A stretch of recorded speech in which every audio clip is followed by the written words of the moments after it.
प्राचीन समय की बात है। एक छोटा सा गांव था जहां एक लड़का मुरलीधर रहता था। मुरलीधर भगवान कृष्ण का बहुत बड़ा भक्त था और रोज उनके लिए भजन गाया करता था। उसकी मधुर आवाज पूरे गांव में गूंजती थी और लोग उसके भजन सुनकर मंत्रमुग्ध हो जाते थे। मुरलीधर का परिवार बहुत गरीब था।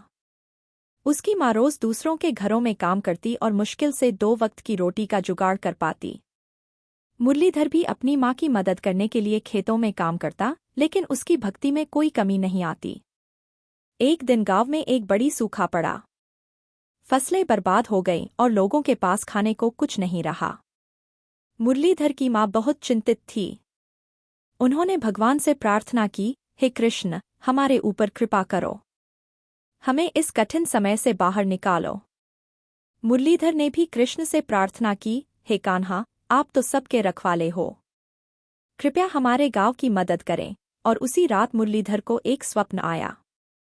स्वप्न में भगवान कृष्ण ने उसे कहा, मुरलीधर, तुम अगले दिन जंगल के उस पुराने पेड़ के पास जाओ जो गांव के बाहर है। वहां तुम्हें मेरी लीला का चमत्कार मिलेगा। सुबह होते ही मुरलीधर जंगल की ओर चल पड़ा। वह पुराने पेड़ के पास पहुंचा और देखा कि वहां जमीन के अंदर कुछ दबा हुआ है। उसने खुदाई की और पाया कि वहां सोने और चांदी से भरा एक खजाना छिपा हुआ था। मुरलीधर की आंखों में आंसू आ गए। उसने तुरंत गांव लौटकर सबको इसकी जानकारी दी।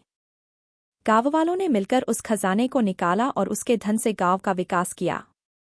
सबके घरों में खाने की व्यवस्था हो गई और सूखे का संकट भी समाप्त हो गया। गांव वालों ने भगवान कृष्ण का धन्यवाद किया और मुरलीधर की भक्ति की सराहना की। मोरल: इस कहानी से हमें यह सीखने को मिलता है कि सच्ची भक्ति और विश्वास कभी व्यर्थ नहीं जाते। भगवान हमेशा अपने भक्तों की मदद करते हैं, चाहे परिस्थितियां कितनी भी कठिन क्यों न हो। हमें अपनी श्रद्धा और समर्पण को बनाए रखना चाहिए, क्योंकि भगवान की कृपा किसी भी रूप में हमें मिल सकती है।